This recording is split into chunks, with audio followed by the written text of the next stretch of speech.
سمجھ رہے ہیں, اس کے حساب سے. وہ حجاج بن یوسف جو تھا نا, وہ ایک دفعہ کہیں بازار میں نکلا ہوا تھا, تو ایک ایسی بیچارہ چھوٹا سا کوئی چپڑاسی ٹائپ کا آدمی بیچارہ, حجاج نے ڈھاٹا باندھا ہوا تھا نا, پہلے زمانے میں بادشاہ وہ ڈھاٹا باندھ کے نکلتے تھے, ایک عزت سمجھی جاتی تھی کہ ہم اپنا چہرہ نہیں دکھاتے کسی کو.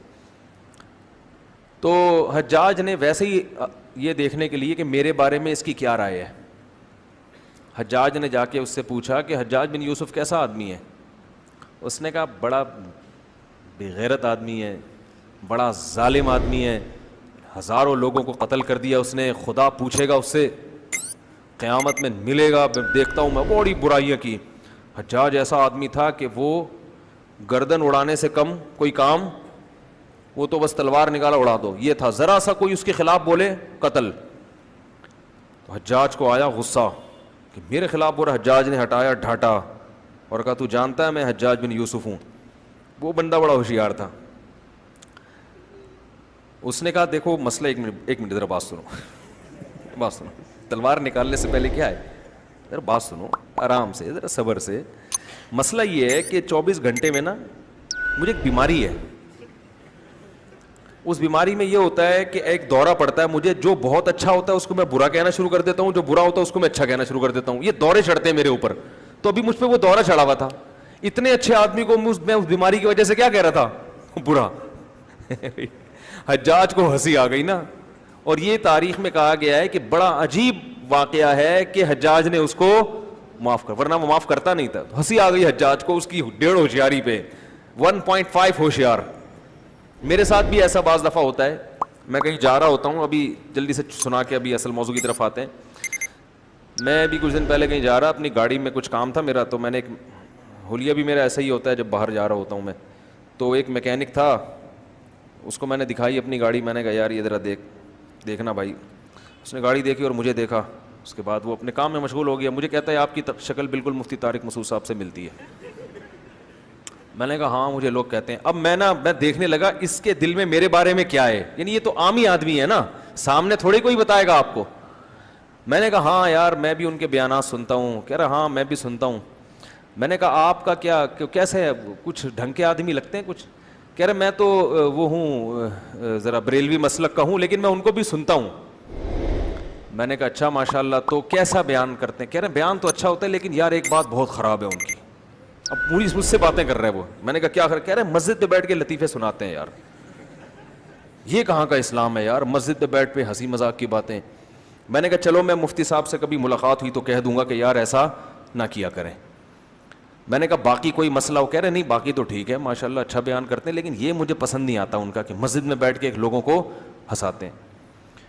پھر گپ شپ ہوتی رہی. بالکل جب اینڈ میں نا میں جانے لگا, میں نے کہا میں وہی ہوں. میرے ساتھ ایسا بہت ہوتا ہے. ایک دفعہ میں اترا گاڑی سے, تو وہ ایک چھولے والا ہے, چھولے چاٹ نہیں ہوتے, ایک آگے کہیں یو پی کی طرف نا ایک چھولے کی وہ ہے, ریڑھی پہ چھولے لگاتا ہے. میں بچپن میں ایک ہمارے پرائمری اسکول میں جب پڑھا کرتا تھا تو وہاں ایک چاٹ والا آیا کرتا تھا. اس کی چاٹ بڑی مزے کی ہوتی تھی.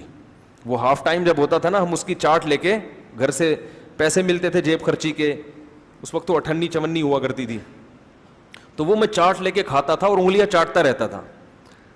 تو بالکل اس کی چاٹ کا وہی ذائقہ تھا. تو مجھے اپنا بچپن بڑا یاد آتا تھا اور وہ وہی ٹیسٹ بالکل. تو میں اپنی گاڑی کہیں کنارے پہ لگا کے نا, تھوڑا سا حلیہ بھی میرا ایسے کچھ پگڑی وگڑی نہیں, ایسا خراما گئے اور وہ پھٹے پہ بیٹھ گئے نا, کیونکہ وہ بیچارے کا سیدھی ریڑھی ہے اس کی, کوئی بڑی ہوٹل تو ہے نہیں, اور بڑے ہوٹل میں وہ ٹیسٹ وہ آتا نہیں ہے, تو وہ ٹیسٹ مجھے وہیں آتا تھا. تو میں نے وہ ریڑھی سے میں نے کہا یار وہ, اور میں اکٹھے 2 لیتا ہوں, وہ اتنا مزہ آتا ہے مجھے, وہ 2 چاٹ لیتا ہوں میں. تو میں وہ پھٹے پہ آ کے بیٹھ گیا وہیں پہ. وہ ایک بینچ سا رکھا ہوتا ہے نا جہاں سارے چرسی ہیروئنچی بھی آتے ہیں وہاں پہ, اور ہر طرح کے لوگ آتے ہیں. تو ہم وہاں منہ نیچے کر کے بیٹھ گئے. اب میں وہ پیالہ رکھ کے بیٹھا ہوں, اور وہ بن جو ہوتا ہے نا ان کا, روٹی جسے کہتے ہیں, وہ لے کے بیٹھ گیا. اتنے میں ایک اور آدمی بھی آ کے بیٹھ گیا. جب آگے بیٹھا مجھے یوں دیکھا, کہتا ہے یار مفتی طارق مسعود سے آپ کی شکل ملتی ہے. اچھا اس کے تصور میں بھی نہیں کہ میں وہ ہوں. میں نے کہا ہاں یار مجھے اور لوگوں نے بھی کہا ہے, اوڑے آواز بھی بالکل ملتی ہے, اوڑے بالکل وہی آواز ہے یار. میں نے کہا یار لوگ بھی کہتے ہیں بس کیا کریں. کہہ رہے اور سب سیٹ ہے. میں نے کہا وہ اس کا تصور میں بھی نہیں کہ میں, کیونکہ بہت میرے بیانات سنتا تھا وہ, تو میں نے کہا کوئی سنتے ہیں بیانات؟ کہہ رہے ہاں میں تو بہت سنتا ہوں یار, بڑا مزہ آتا ہے یار, بڑا انجوائے. کہتے ہیں میں جب ٹینشن میں ہوتا ہوں تو ان کا بیان لگا کے بیٹھ جاتا ہوں. مجھے بتا رہے ہیں نا, کہہ رہے میں جب ٹینشن میں ہوتا ہوں نا ان کا بیان لگا, کہہ رہے دین بھی سیکھنے کو ملتا ہے, مزہ بھی آتا ہے, بڑا مزہ آتا ہے.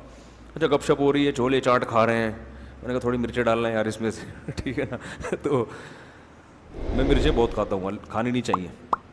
تو جب اچھی طرح چاٹ پاٹ کر کے نا جب جانے لگا, میں نے کہا بھائی میں وہی ہوں. ارے نہیں یار, میں نے کہا بھائی میں سچی مچی کا وہی ہوں, سچی مچی کا مفتی طارق مسعود. تو ایسے قصے ہمارے ساتھ ہوتے رہتے ہیں. تو یہ تو میں نے اس پہ سنایا کہ جیسے حجاج بن یوسف تھا نا, اس کو پتہ نہیں چلا اور اس نے کھل کے اس کے خلاف بولنا شروع کر دیا. تو آپ کے بارے میں لوگوں کے دل میں کیا ہے یہ جب پتہ چلتا ہے کہ جب آپ کسی سے اپنے بارے میں پوچھو اور اس کو پتہ نہ ہو کہ آپ وہی ہیں. تو یہ بات اس پہ چلی تھی کہ جیسے حجاج ابن یوسف کو دیکھ کر اس کے اسٹیٹمنٹ بالکل چینج ہو گئی نا, اور عقل مندی کا کام کیا نا, اس کو پتا تھا بلا وجہ میری گردن اڑا دیتا. تو پہلے ہی اس بات کا خیال کر لینا چاہیے کہ بھائی اس آدمی نے ڈھاٹا باندھا ہوا ہے, پتہ نہیں یہ وہ یا اس کا آدمی نہ ہو, تو فنٹر گیری اچھی نہیں ہوتی. ڈرنے کے بعد پھر اس سے رجوع کر لینا, تو اس سے بہتر ہے شروع میں ہی وہی بات کرو جو افورڈ کر سکتے ہو. یہی مصلحت کا تقاضا ہے.